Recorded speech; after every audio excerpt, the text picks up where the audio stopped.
Hello বন্ধুরা, আমি পম্পা।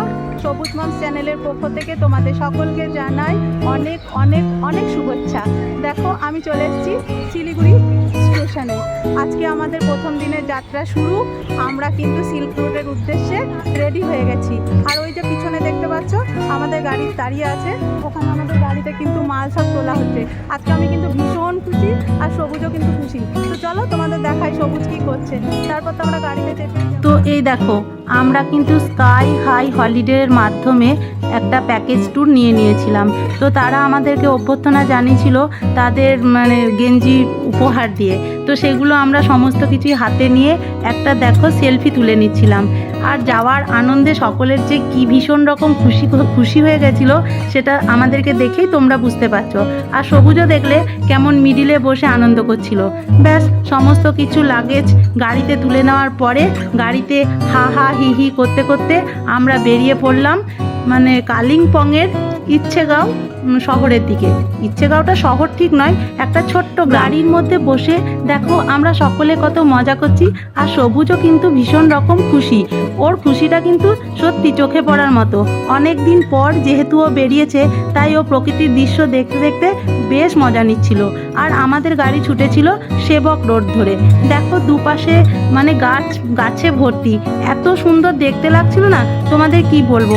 আর ওই যে দূরে পাহাড় দেখা যাচ্ছে, যত এগিয়ে যাচ্ছি আমরা যেন পাহাড়ের দিকে এগিয়ে যাচ্ছি।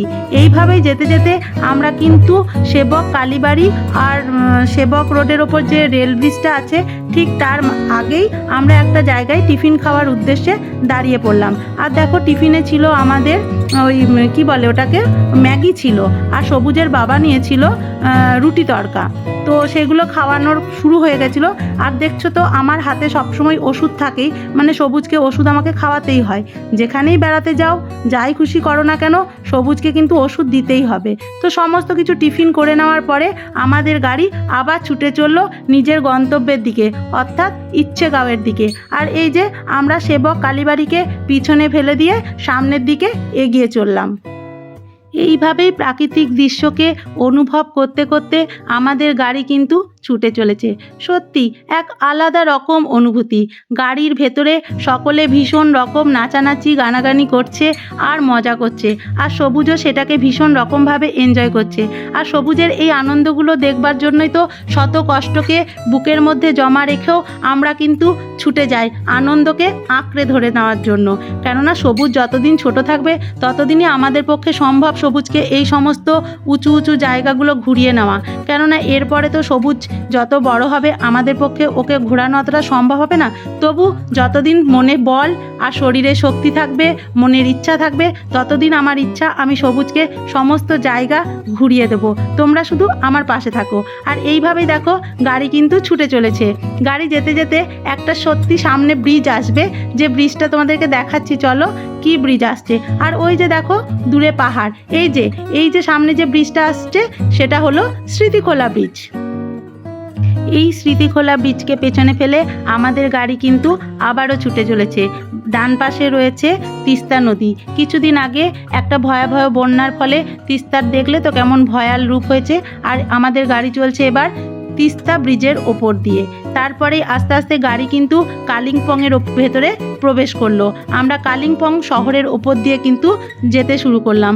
সত্যি যত যাচ্ছি তত ওপরে উঠছি, আর একটু যেন কানগুলো যেন তো কীরকম যেন বন্ধ হয়ে যাচ্ছে। যত পাহাড়ের ওপর দিয়ে আমাদের গাড়ি ছুটছে সবার মুখেই কিন্তু এক কথা, যে কানগুলো কীরকম ভোঁ ভোঁ করছে। নিশ্চয়ই তোমরা যারা পাহাড়ে বেড়াতে গেছো তোমাদের সাথেও এই একই রকম ঘটনা ঘটে। আর এই দেখো এইভাবেই কিন্তু আমাদের গাড়ি ওপরের দিকে উঠে চলেছে। আর দেখো একটা নতুন পাহাড় কেটে রাস্তা তৈরি হয়েছে। আর আমরা এই রাস্তা দিয়ে যখন উঠে যাচ্ছি আমরা পৌঁছে গেলাম ইচ্ছেগাঁও গ্রামে। তো ইচ্ছেগাঁও গ্রামের একটা আসল উদ্দেশ্যই হলো এখান থেকে কাঞ্চনজঙ্ঘা খুব ভালোভাবে দেখা যায়। এই ইচ্ছেগাঁও গ্রামে কিন্তু প্রচুর হোমস্টে রয়েছে। আর এই হোমস্টে থেকে মানে সব হোমস্টেগুলোকে নিচে রেখে আমরা কিন্তু আস্তে আস্তে সবুজকে নিয়ে ওপরের দিকে উঠে গেলাম। আর দেখো আমাদের হোমস্টেটা কত সুন্দর, শুধু ফুল আর ফুল আর ফুল, ফুল দেখে যেন মনটা ভরে গেল একদম। এত রকমের ফুল সত্যি আমি এর আগে কিন্তু কোনো দিন দেখিনি। আর এই ইচ্ছাগায়ের প্রত্যেকটা বাড়ির সামনেই, মানে প্রত্যেকটা হোমস্টের সামনেই কিন্তু ফুলের বাহার। আর ওয়েদার যদি ভালো থাকে এই ফুলের মাঝখান দিয়ে আমরা কিন্তু পাহাড়ের বুক চিরে দেখতে পাবো কাঞ্চনজঙ্ঘা। দেখা যাক আমাদের ভাগ্য কতটা সাথ দেয়। এইভাবেই কিন্তু আস্তে আস্তে 3:30 বেজে গেল, যেহেতু আসতে আমাদের একটু লেট হয়ে গেছে। আর সামনেই পড়ে গেল একদম গরম গরম ভাত, একদম ধোঁয়া ওঠা ভাত। যেখানে এত ঠান্ডা তার মাঝে এরকম গরম গরম ভাত পেয়ে আমরা ভীষণ রকম খুশি। আর ভাতে ছিল একটা ফুলকপি আলু দিয়ে ভাজা, যে ভাজাটা আমরা সাধারণত ঘরে এমনি প্লেন ভাজা করি, কিন্তু ওখানে ছিল একটা মশলা দিয়ে ভাজা। আর সাথে ছিল স্যালাড, স্যালাডের মধ্যে ছিল শসা, পেঁয়াজ, কাঁচা লঙ্কা। আর দেখো চলে এলো ডাল। ডালটা কিন্তু দেখছো ঘনত্ব দেখেই বোঝা যাচ্ছে যে ডালটা কি ভীষণ রকম খেতে সুন্দর হয়েছিল সত্যি। আর দেখো গরম ভাত দিয়ে ধোঁয়া উঠছে, বাবানও কিন্তু ভীষণ রকম এনজয় করছে। আর পেছনে দেখো কি সাজানো রয়েছে, সত্যি এগুলো দেখতেই মজা লাগে আমাদের। তো এইভাবে খেতে খেতে খুব আমরা আনন্দ করছিলাম। আর চলে এসেছিল আমাদের সামনে ডিমের কারি। আর আমি দেখো সকলকে কিন্তু খাবারগুলো পরিবেশন করে দিচ্ছিলাম। আমার হাজব্যান্ড যেহেতু একটু নিরামিষ খায়, ও ননভেজ নয়, ও ভেজিটেরিয়ান, তো ওর জন্য কিন্তু একটু খাওয়াতে সমস্যা হচ্ছিল, কিন্তু তাও ম্যানেজ হয়ে যাচ্ছিল, যেহেতু রান্নাগুলো ছিল ভীষণ রকম ভালো। সাথে ছিল পাঁপড় ভাজা আর ছিল আচার, তাই সবুজের বাবার কোনো কষ্ট হয়নি। আর আমরা তো ডিম পেয়েছিলাম। আর রান্নাগুলো সত্যি ইয়াম্মি ইয়াম্মি, দারুণ সুন্দর খেতে হয়েছিল। সবুজ কিন্তু খেতে খুব একটা পছন্দ করে না, কিন্তু এখানে কিন্তু সবুজ কিন্তু খুব সুন্দর করে খেয়ে নিয়েছিল। আর খিদেও ছিল। আর এত ঠান্ডাতে বেশ গরম গরম ভাত খুব আনন্দ করে আমরা খাচ্ছিলাম।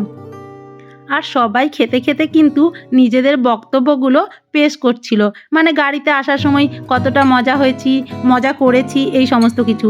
আর এই যে দাদা, মানে আমার ভাই, সে কিন্তু ভীষণ রকম মজা করছিল। আর ও যেহেতু খেতে ভীষণ ভালোবাসে, তাই কোন রান্নাটা কেমন হয়েছে, কোন রান্নায় মশলা কীরকম দেওয়া আছে, এগুলো কিন্তু ও ভীষণ রকম ভালো বলতে পারে, তাই ও কিন্তু বলছিল। আর আমরা খুব মনোযোগ সহকারে শুনছিলাম। আর সবুজকে যেহেতু আমাকে খাইয়ে দিতে হচ্ছিল, আর আমি একবার নিজে খাচ্ছিলাম, এইভাবে খেতে খেতে একটু অসুবিধা হয়, কিন্তু ম্যানেজ করে নিচ্ছিলাম।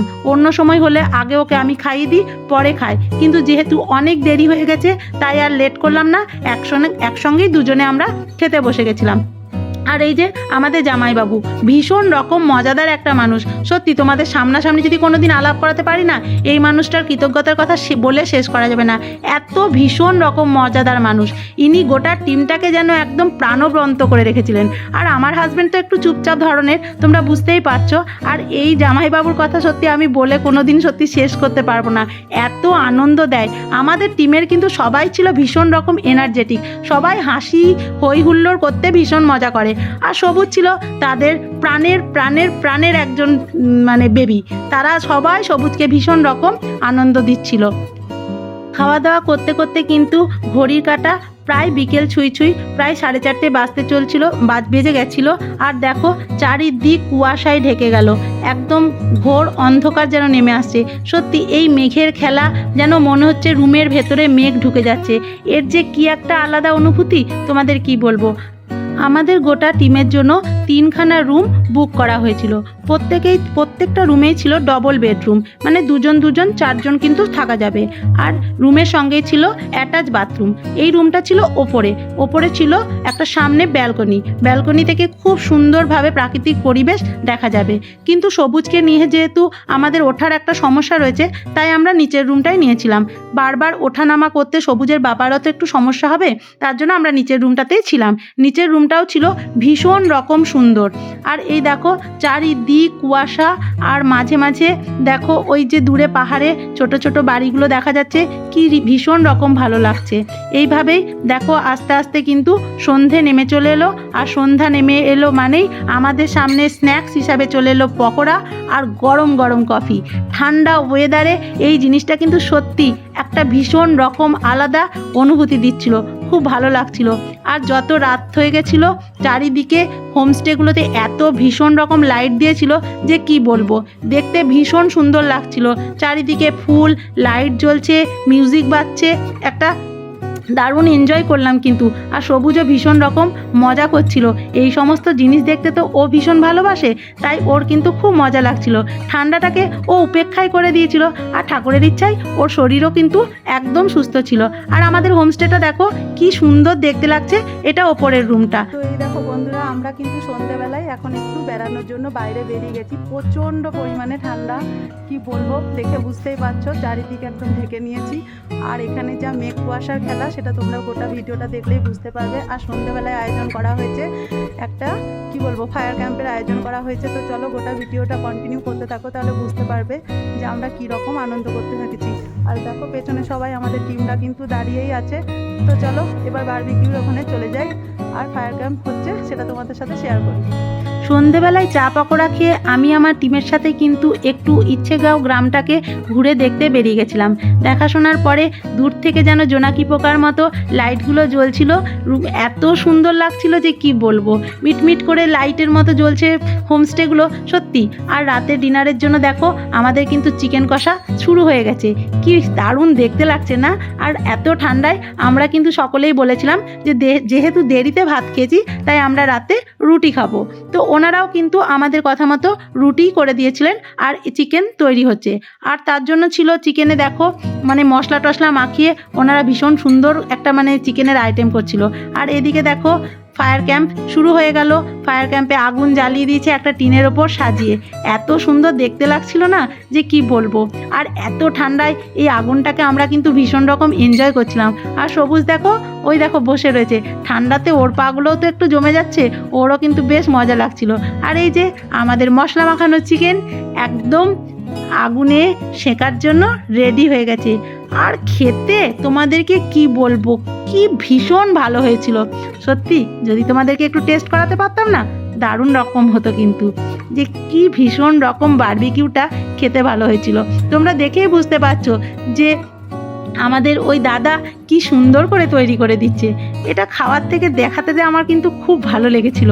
মানে সত্যি কথা বলতে আমার হাজব্যান্ড যেহেতু ভেজিটেরিয়ান, তাই এই সমস্ত জিনিস আমি কিন্তু এর আগে কোনোদিনও ট্রাই করিনি।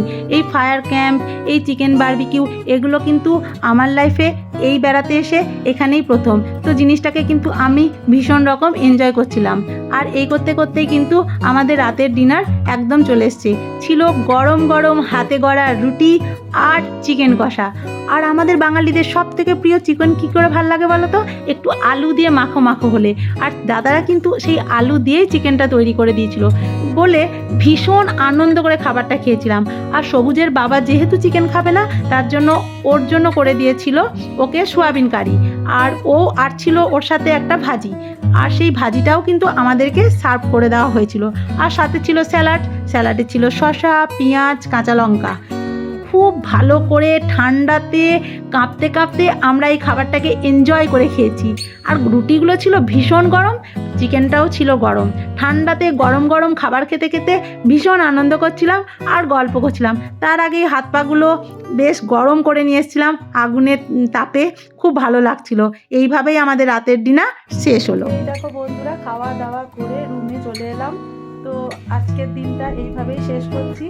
আজকে মানে সারা দিনটা কতটা আনন্দ করলাম তোমরা দেখতেই পেলে। কালকে আবার নতুন সকাল শুরু হবে আর নতুন একটা জায়গায় আবার যাব। তো ভিডিওগুলো অবশ্যই দেখতে থাকো। যদি আমার ভিডিও ভালো লাগে তাহলে অবশ্যই একটা লাইক, কমেন্ট আর শেয়ার করে দিও। আর চ্যানেলের প্রথম দর্শক হলে সাবস্ক্রাইব করে দিয়ে সবুজ মমস চ্যানেলের পাশে থাকবো। তো প্রথম দিনের জার্নি আজকেই, গুড নাইট, শুভরাত্রি। মানে প্রথম দিনের জার্নি আজকে শেষ করছি। পরের দিন অর্থাৎ দ্বিতীয় দিনের ভিডিও নিয়ে খুব শিগগিরই তোমাদের কাছে আবার চলে আসছি। আজকে সবুজও কিন্তু ভীষণ এনজয় করেছে। সকলকে গুড নাইট, টাটা। সবুজও কিন্তু খুব খুশি। সবুজ মানে সবসময় বলছে যে ও গাড়িতে করেই ঘুরবে, ও সারাক্ষণ গাড়িতেই থাকতে চাইছে। কিন্তু সারাক্ষণ গাড়িতে থাকলে হবে না, কালকে এর থেকেও আরও একটু উঁচু জায়গায় আমরা চলে যাব। তো আজকের মতো সকলকে শুভরাত্রি জানিয়ে ভিডিওটা এখানেই শেষ করছি। Tata, by.